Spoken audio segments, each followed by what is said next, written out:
Clarify something I said in a previous session when I talked about that situation with my wife where I talked about how my sinful emotions were driving me forward. And it raises the question, when are emotions sinful? When are they not sinful? And as we looked at it last night, we see in Scripture that Jesus is described as manifesting a lot of emotions. In fact, even in the Old Testament, there's many emotions attributed to God the Father. Now, there's all sorts of theological debates about, does God the Father really feel emotions? I think to the extent that we can understand what he is like, yes, he talks about coming forth in anger, he talks about compassion, he talks about concern, all those things. And certainly in Jesus, who walked the earth as a person who was fully man, he had emotions that were not sinful. We can have emotions that are not necessarily, being driven by sin. We have emotions of compassion, kindness, concern. There can even be a point of righteous anger. And we see the example of Jesus in the Gospels where he's in the temple. He sees the abuse that's going on in the temple courts, the money changers and all those people taking advantage of people, and he's angry. He drives the people out. It is not a sinful anger. It's a righteous anger. His Father's house is being defiled.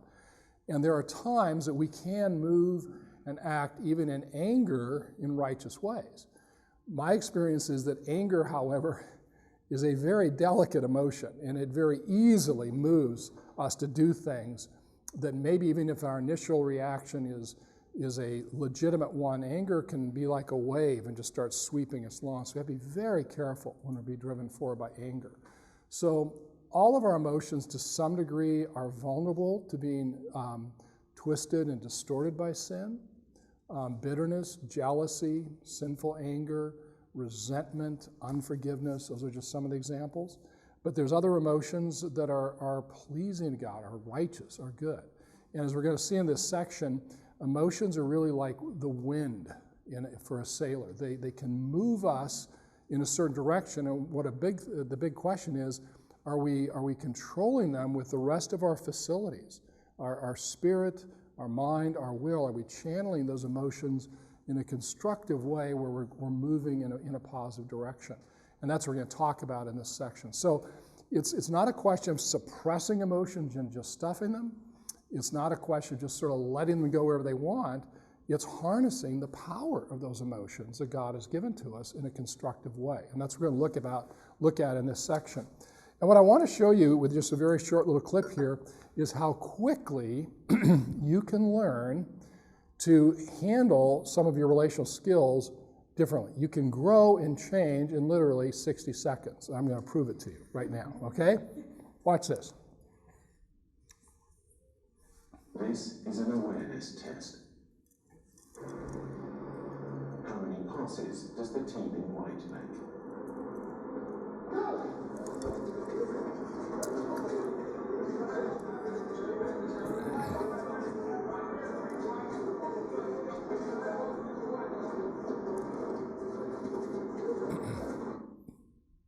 The answer is 13. But did you see the moonwalking bear?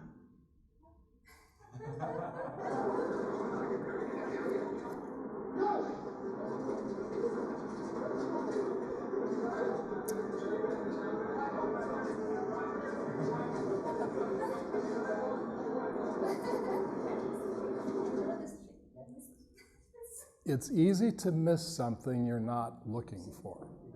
Now, how many of you saw the moonwalking bear the first time that ran? Okay, 2 of you? Had you seen this before? No, but I knew the trick. Okay, you knew it was a trick. Okay. How many of you saw it the second time? Okay. Some people don't even see it the second time. There really is a moonwalking bear there. What you just had, did you not see it, some of you? No. Really? You want me to run it again? Let me run it again for you. This is an awareness There's a bear that test. walks across the stage.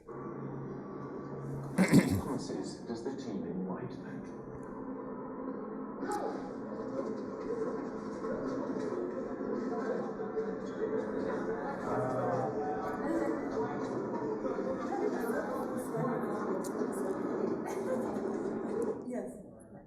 Okay, he's there.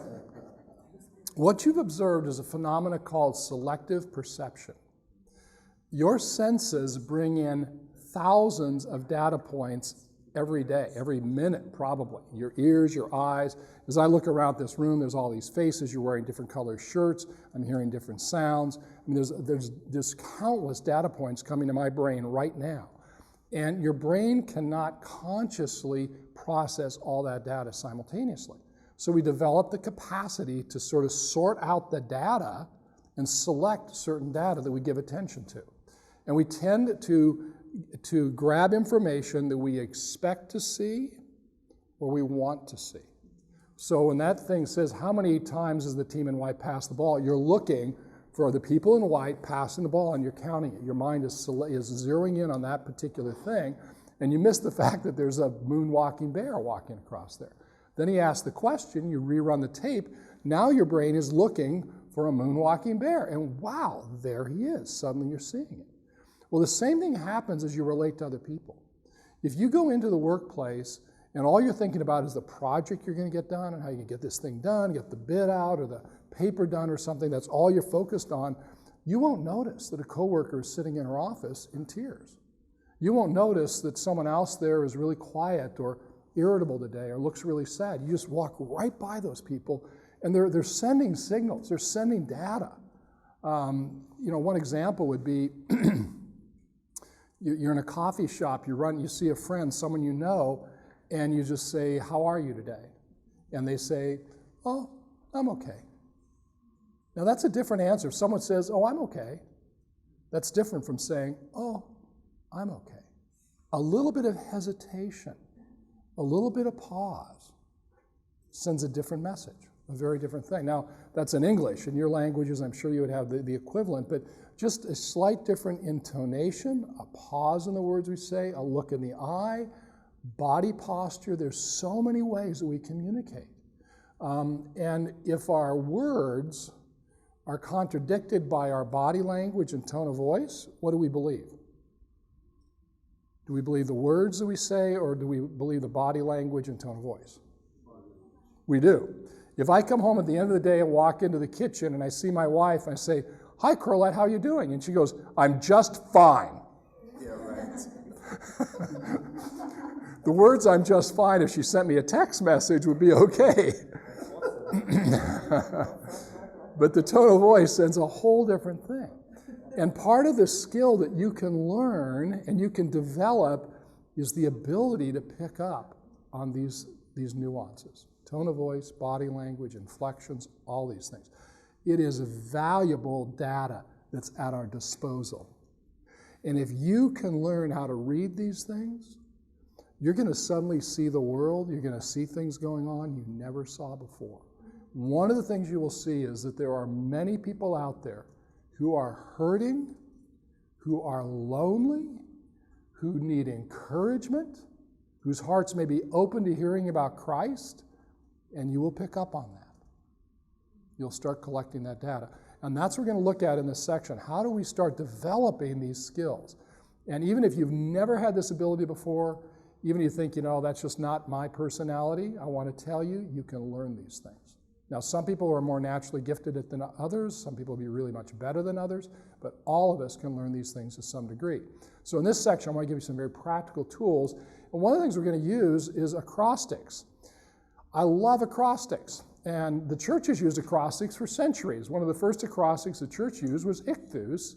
And it's the word for, it stood for the Greek word for Jesus Christ, Son, God's Son, Savior. It's just an acrostic that uses the first letters of those words to form a little memory device. And the symbol for it, ichthus, means fish. So the early church, the symbol of the early church was the fish symbol because it stood for this acrostic, Jesus Christ, God's Son, Savior. So we're going to practice what the church has done for centuries. I'm going to give you some acrostics. So as we look at the RW paradigm, I'm going to give you 4 acrostics that really summarize all these principles. One is called the Sog Plan, S-O-G. It encompasses the entire acrostic. Another one is called GPS, and you think of, in English, a geo-positioning system we use. I've got one on my phone that tells me exactly where I am. I've got one in my car. It's a positioning system. READ is the acrostic for the whole self-awareness, self-engagement area, READ. And SERVE is the acrostic we'll use for how do we engage others consistently. So I'm going to unpack those in this next section. If you can learn these 4 acrostics, you will have the framework to start developing these skills. Yeah. What does SOG mean? What does SOG mean? I'm going to explain it right now. The word. Oh, SOG, it doesn't mean anything. It's the one word up there that doesn't really in itself. It's just SOG. I call it the Sog Plan, okay? Okay, let's look at the Sog Plan. This picture is not my daughter, but it's exactly what she looked like, beginning at about age 12 or 13. She was a very challenging teenager. I thank God today she's a lovely young Christian woman, just got married a few weeks ago to a wonderful young man, and she's a delight to me. But there were a few years where that was not the case. And she just was quite difficult. And she was just defiant. She was very emotional. Part of what goes on with teenagers is the limbic part of the brain, the emotional part of the brain, is fully wired in the early teens. The prefrontal cortex, neocortex up here, is not fully wired until mid to late 20s. That's why teenagers drive us nuts. They're very impulsive. They're desiring stimulation, excitement, risk-taking, all the crazy, bizarre things they do. They're just hungry for all this stimulation, and they have not yet developed the impulse control to say, you know, if I step off a cliff, I might get hurt. I mean, the stupid things that teenagers do, sexually, drugs, drinking, relationships, and they pay a price the rest of their life. So there's a very high risk of teenagers, young people, just being very impulsive and very defiant, very disobedient. And so that was a struggle we had. So with Megan, where she was just very emotional, and by the way, she's given me permission to share this. She says, Dad, you can share my story. People can learn from it. I just thought, how do I give my daughter a track to run on so she's not just going off in all these directions? So we developed this SOG plan. That stands for self-aware, other-aware, God-aware. So it's the same principles, just a little bit slightly different order, and the order is not what's important here. And what I would do with Megan when she was just really get churning with her emotions, I would help her to slow down, say, Megan, what are you feeling right now? I'm feeling mad. Why are you mad, Megan? Because my friend said something unkind about me. What are you tempted to do, Megan? Well, I'm going to say something about her to other people. What's that probably going to do, Megan? Oh, well, that'll make her mad. And then she might say more things bad.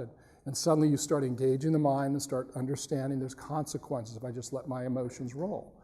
So what are you feeling? What are you tempted to do? Why is this happening? Other aware is what's the other person doing? How do they feel? How have you impacted them? Is this a good time to talk to them? What's the best way to approach them? How do you think about that other person? Not just react against them, but how do you respond thoughtfully to them? And then God aware is, where's God in this? What's God up to? What's he trying to do? What is he trying to teach you? She had a lot of struggles with friendships. Teenage girls, I'm not sure how it is in your countries, but in America, teenage girls can be so cruel to each other. I just couldn't believe the cruelty in church.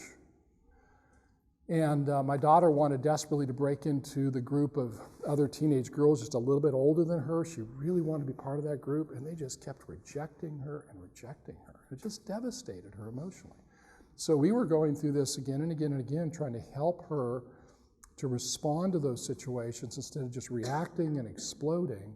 How does she try to get control of those emotions and deal with them in a constructive way? Now, that's a teenage girl. I've used the same thing with pastors who are struggling with their leadership team. I've talked to people in the workplace who've got coworkers or an employer who they think is treating them unfairly, and they're reacting emotionally.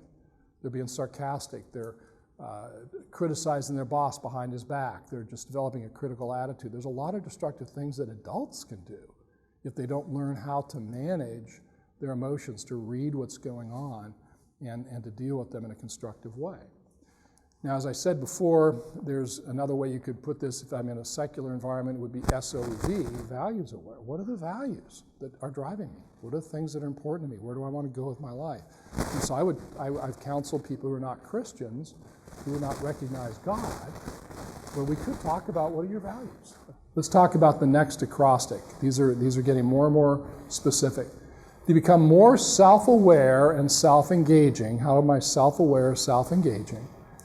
I want you to think of emotions as the wind in your sails. Wind is what makes sailboats move on the ocean. Without wind, they don't go anywhere. Without emotion, we don't do very much in this life. We just sit there. It's emotions that drive us forward. They move us. And you think of two different sailors. The one sailor who is experienced, who is seasoned, who can read the clouds, sees the white caps on the waves coming up. He sees the wind is rising. He knows the direction it's coming from. He trims his sails. He moves the tiller. He gets just the right angle. When that wind comes, he captures it, and he goes flying toward his destination. Because he's learned how to read the wind in advance, and he's learned how to harness that power and allow it to move him in the right direction. That's the person who's learned how to anticipate his emotions. He's going into different situations that can be tense, a meeting with his boss, a job review. He might be criticized. Okay, I know I'm going to go in there. I'm going to be tempted to get defensive and get angry, and here's what I'm going to do. He can anticipate, and then he channels those emotions. Contrast that with a sailor who doesn't notice the clouds are building, who doesn't notice the white caps on the waves. He doesn't trim his sail. He's just sitting there lazily, sitting on the lake. The wind comes and knocks him right over. That's how a lot of people are in life. They've never learned how to read emotions or how to control emotions, how to channel them. So I want to give you an acrostic that helps you to do exactly this. First step is to recognize your emotion. What am I feeling right now? That chart we looked at last night, there's like 100 different emotional terms on that chart. And that's just a small fraction of the words that are available in the English language to describe emotions. There's hundreds of words. Become familiar with those words. Learn how to, say, what am I feeling right now? I'm feeling anxious. I'm feeling sad. I'm feeling discouraged. I'm feeling excited. I'm feeling competitive. I'm exhilarated. I'm bitter. I'm unforgiving. What's going on in my heart? It's the psalmist who said, Lord, search me and show me my hidden faults. Search my heart, O God. And you can pray. You can say, God, help me see what's happening inside of me right now, to learn to read those emotions. As I said last night, emotions have physical manifestations. Our guts, I'll give you an example. When I was coming here from the airport in Krakow the other night, I was with a taxi driver who did not speak English, who drove like a crazy man and did not know where we were going. It was a very tense taxi drive.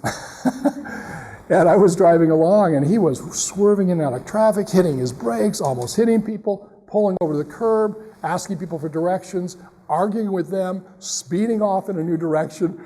And here's this poor guy in the back seat, and I could feel my stomach tightening up. I mean, my muscles were tightening up. My stomach was getting thing. My heart was beating faster. I mean, I was all the things of fear and nervousness. And I was realizing, okay, what am I going to do with this? This guy is really scaring me.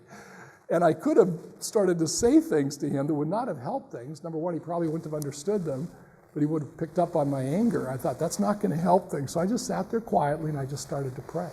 But I had to read my body, and that's a big part of emotions, is your body will send you signals of emotions going on. Can you read your body? When I get in a situation where I'm feeling embarrassed, where I think I'm going to be made to look bad, I flush. My temperature, I feel a flush of heat over my body go up. And it tells me, okay, that's a signal. I'm afraid I'm going to be embarrassed, and I may react to that negatively. Okay, what do I need to do about this? How do I pray about it? Talk to God. So learning to read your physical signals is an important thing. The second part of it is to evaluate, where's this emotion coming from? Why do I feel this way? What's going on in my life to make me feel this way? Last night we talked about a concept of the progression of an idol. There's things we desire. This is James 4:1. What causes fights and quarrels among you? Don't they come from your desires that battle within you? So can you learn to say, okay, what's the desire that may be, driving me right now? Has it turned into a demand? Am I starting to judge other people for not giving me what I want? Am I punishing other people for not giving me what I want? So evaluate the source of that emotion. Let me give you an example of idolatry. Let me take a little aside here. One of my desires is to come home to a family that's peaceful. I spend all day at the office dealing with conflict. Now I work at home now, but when I used to have the other minister at an office, and I'm at the office all day dealing with a big staff and people in conflict and all these challenges. I want to go home to a peaceful home. I want to walk in the door and my wife say, "Oh, Ken, it's so good to see you. The kids were wonderful today. Everything's gone so smoothly. There's no problems to deal with. You can just sit down, you can relax. I'll get you a Coke." That's what I desire, okay? Now, there's nothing wrong with that desire, but if it becomes a demand that I must have it, and there was one week where my kids were just really being obnoxious. And every day I come home, my wife was frustrated. She was irritated. Says, "The kids did this and you got to do something about it." So I walk right in the door and I'm just hit with all these problems and issues I've got to deal with. And so it happened one day. We worked through all the issues. We talked, we confessed, we forgave. Next day it started all over again. Like the third or fourth day, I'm getting really more and more frustrated with my children. And so Sunday morning comes.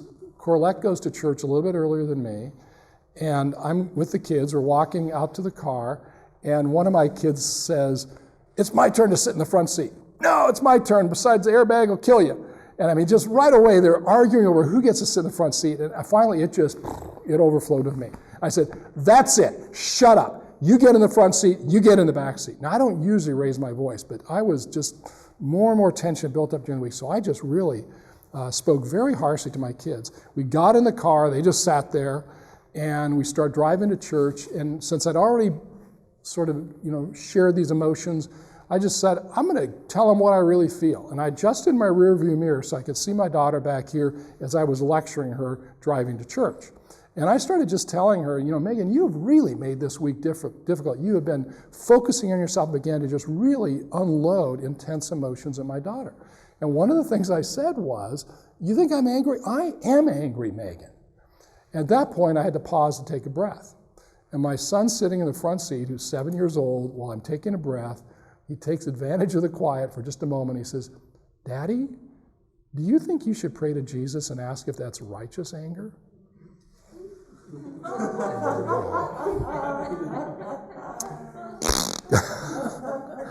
I mean, Jeff is like my backup conscience.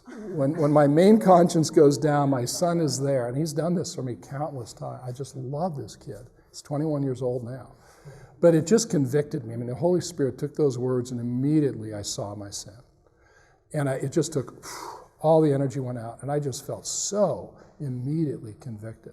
I pulled over the side of the road, and I had to now confess my sin. They've been sinful all the week, they've been all this conflict, but I had responded sinfully to them. The general principle I found in life is sinners respond sinfully when they're sinned against. When people wrong us, we very often wrong them back.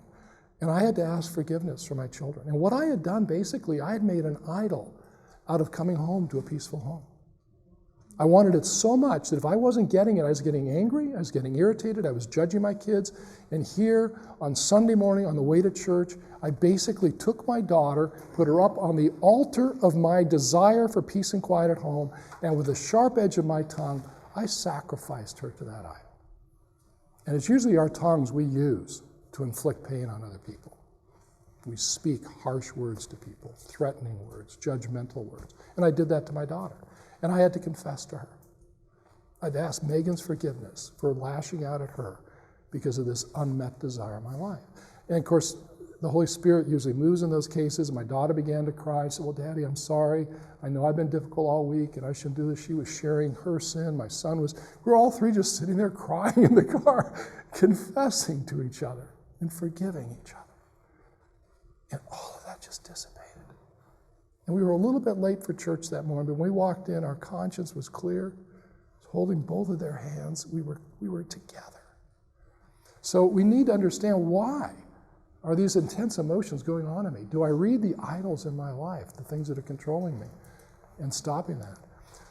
Number 3 is anticipating. If I follow this emotion, what's likely to happen? What's likely to happen if I give in to this emotion?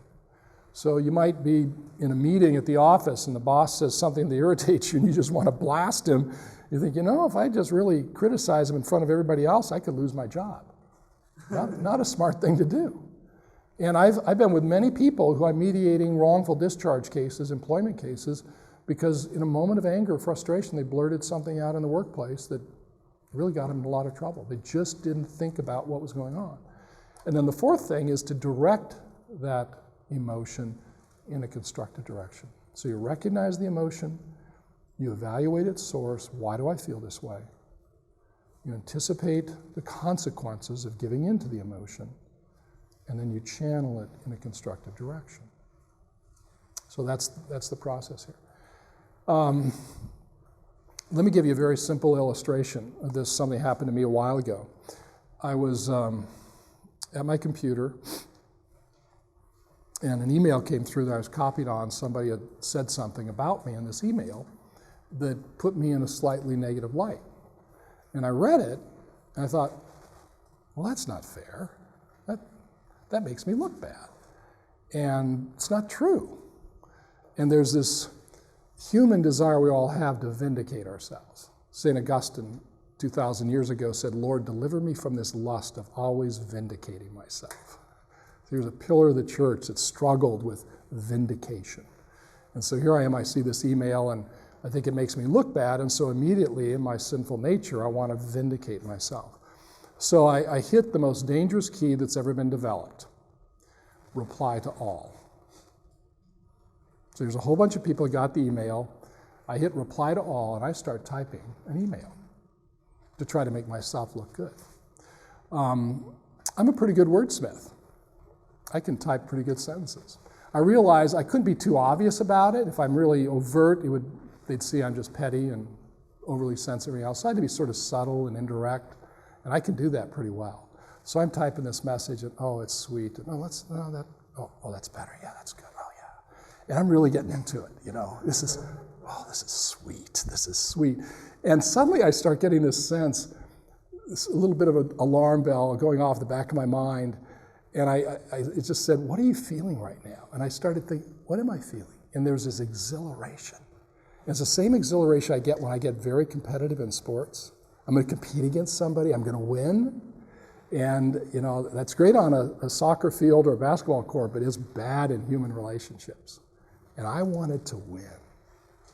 And I was getting excited about it. And it's just like this alarm went off, and I just literally pushed away from the keyboard. I went, whoa, what's going on here? And I said, God, what is happening? And I just began to pray.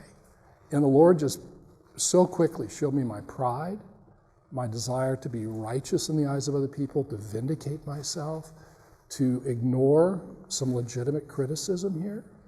All these things I began to just see, and I just said, okay, God, what do I need to do? And I hit the erase key, erased everything, and I just began to type a different email. And I did a reply to all, and against all my emotions, I just typed, I said, Dear John, thanks for copying this email. You mentioned blah, blah, blah, and I've got to admit, that's a fair thing. I should not have handled that way. I'm sorry I affected you. Would you please forgive me? So I had to do just the opposite of what I felt like doing, which is to humble myself, confess the truth in what was going on, and deal with it very differently.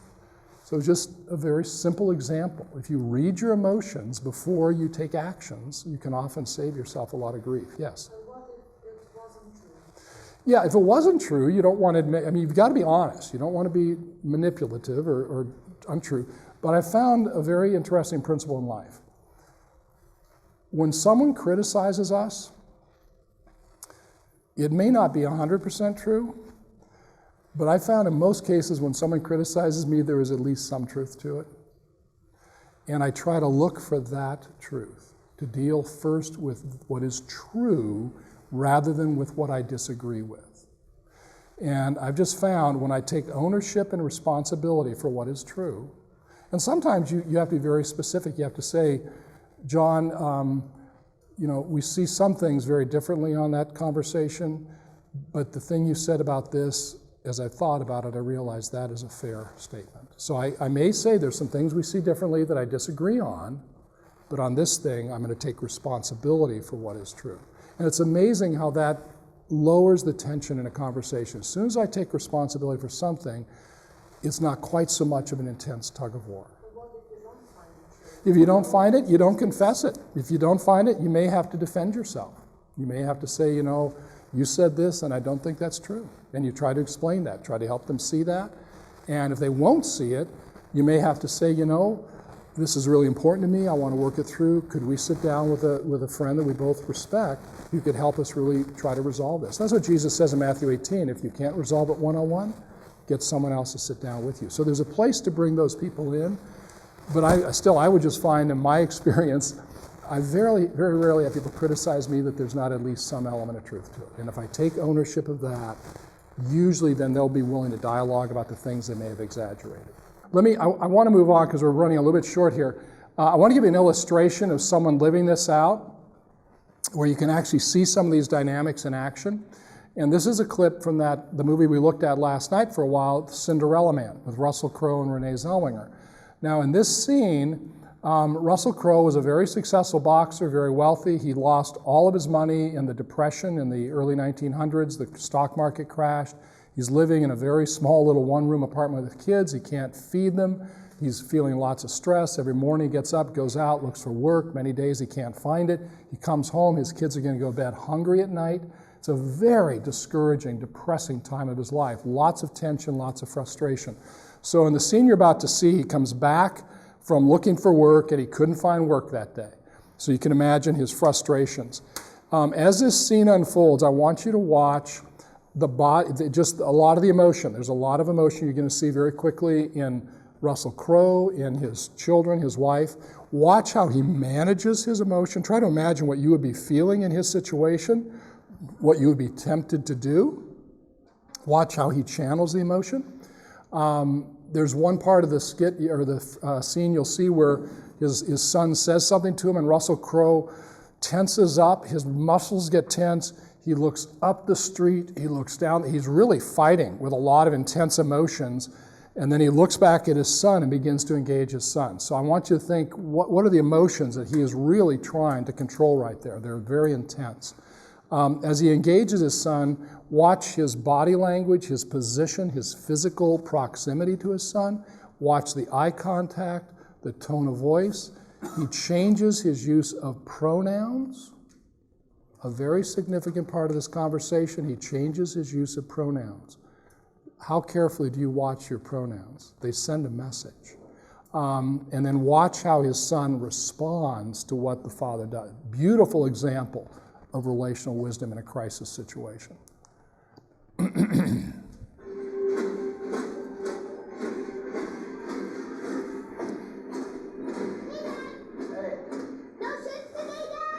you going, son? I'm being good. I'm being quiet. I'm being good. Great. Daddy! Hey, Rosie J, how you doing? Daddy, stop! What? Please stop.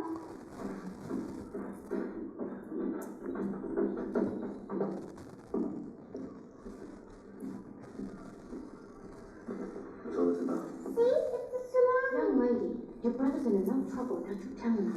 You understand? It's from the butchers. And you won't say a word about it, will you, Jay? Will you, Jay?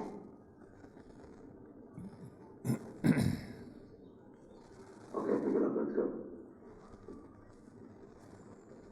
Do not test me, boy. Right now.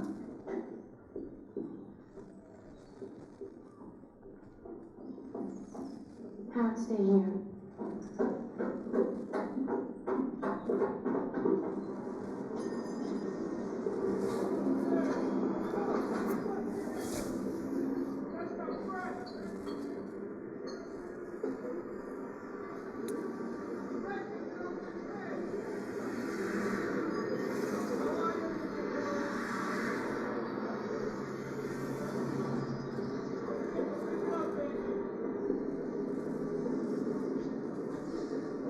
Johnson had to go away to Delaware to live with his uncle.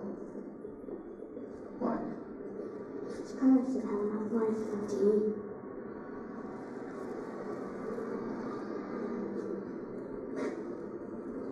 Yeah, I don't think they need to come to you, right? There's a lot of paperwork out the mobile. Just because things ain't easy, that don't give me an excuse to take what's not yours, does it? That's stealing, right? We don't steal. No matter what happens, we don't steal. Not ever. You got me?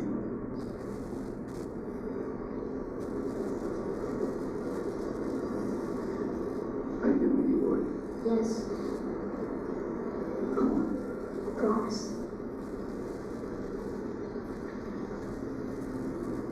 And I promise you, we'll never send you away. It's okay, kid.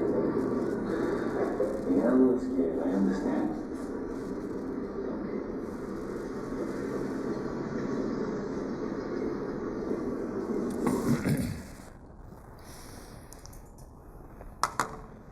Parenting is all about relationships. And the way we relate to our children are the things they're going to carry into their lives, into their marriages, into their work, what they see with us. What were some of the emotions when Braddock first learns that his son has stolen? What would be the typical parental emotion? What's that? Anger. What else? What's that? What? Frustration. I think a lot of parents would also feel embarrassment. What will people think about me if my kids are stealing? Shame. So there'd be a lot of negative emotions. He's a boxer. It'd be very easy to smack his kid across the room, but he doesn't do that. He says, "Come with me, let's go." And they walk out.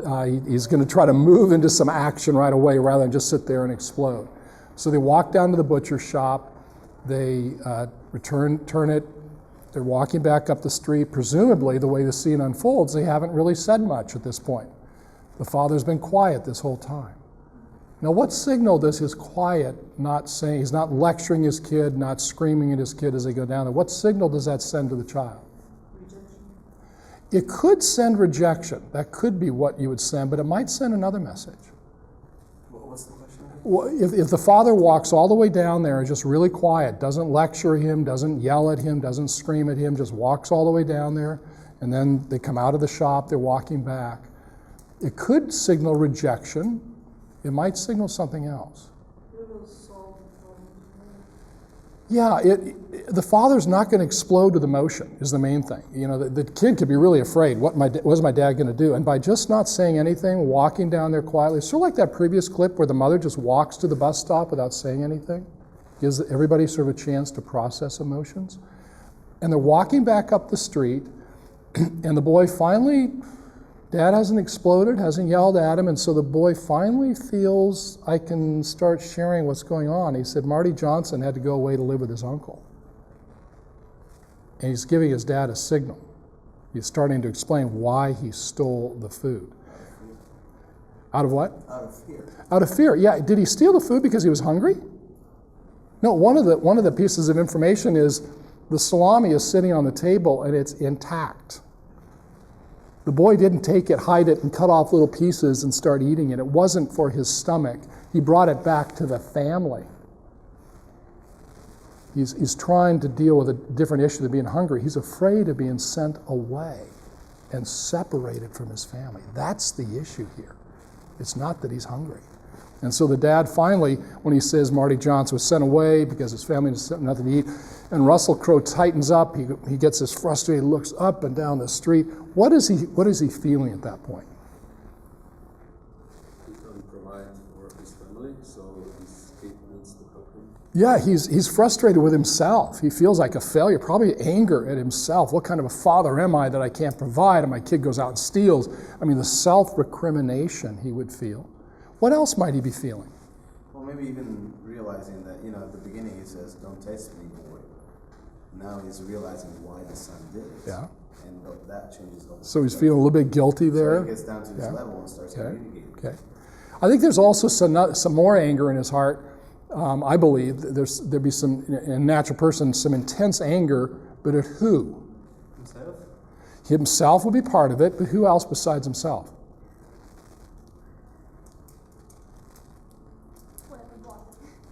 I don't think at the boy. At life. Who are the politicians and the business people that created this mess? There's other people who made decisions and choices that brought the stock market down, that did things that impacted his family. And he doesn't even know who they are or where they are, but they've hurt his family, and there's this, if I could just get my hands on those guys who created this terrible situation. But he can't do anything. So, and that's a hard kind of anger to process, is where someone has done something that has hurt your family, but there's no way to respond to them. You can't touch them. So that's a hard kind of anger to process. And so he controls it. He doesn't lash out at his son. He turns to him and he says, yeah, you're right, Jay. There's a lot of people out there that are worse off than we are. Now, those are probably the last words this boy is expecting to hear. Yeah, you're right, son. That's pretty surprising. He's stolen food, probably expect to be disciplined, sharply spoken to. His dad is saying, yeah, you're right. There's a lot of people out there worse off than we are. And then he leans down to him. He gets a little bit closer. There's some physical closeness. He says, but just because we don't have enough to eat, it doesn't give you the right to steal, because we don't steal. He changes from second person singular, you, to first person plural, we. Why is that significant? Yes? Yeah. Yeah. Me and you is two separate people. We is together. What's this little boy been afraid of? Being separated. Folks, our words have such power. Our pronouns have such power. And we process language not always in a real concrete way. The boy's not sitting there going, wow, Dad just changed from second person singular. It's not that kind of, there's something that happens emotionally when he hears that word we. We don't steal. No matter what happens, we don't steal. We are in this together. We are a family. Nothing is going to separate us. This little boy has been living with fear, probably for days or weeks of being separated from his family. Ever since he heard about his friend being sent off somewhere else, he's been living in fear of being separated from his family. He's kept it all stuffed inside. He stole the food to try to prevent being sent away. Finally, it comes out in the open. He shares it with his father. His father responds in a loving way, even physically getting down, eye level, even down beneath him at some point. And the little boy is finally getting the safety and the affirmation and the security he's been longing to get. And what does he do? He throws himself into his father's arms because there's safety. Yes? Something is remarkable here for me, because the father shows her that he is human too. Yeah. That he has the struggles, and he knows what the son is dealing with, and that they will stay together and they will solve it together. Yeah. So it's not, the father, and you don't have to do anything with that, and don't get Right. in my stuff and so on. Yeah. So it's really very important that we as parents stay human. Yeah. So really close and humble to our kids too. Yeah. Not something that's superior. We are human. We have a relationship. If you watch that scene carefully, you'll notice at the very end where Russell Crowe's down on his knees and he says, and I promise you, we will never send you away. When he does that, it's a little bit hard to see on the screen, but he's actually choking up. There's tears in his eyes. His neck is trembling a little bit. He's got emotion. And it sends a signal to his son. This is important to me. I care about this deeply. And that's what the boy needed. And he finally throws himself in. That's a memory a child would have the rest of his life, throwing himself into his father's arms. It's okay, kid, you got a little bit scared. I understand. Wow. To the day he dies, that memory will be with that child. Memory will be with that child. So these issues, these crises in life that we encounter, relational crises, are also the opportunities for some of the most meaningful relational bonding we will ever have. To imprint on other people how much we love them, how much we care for them.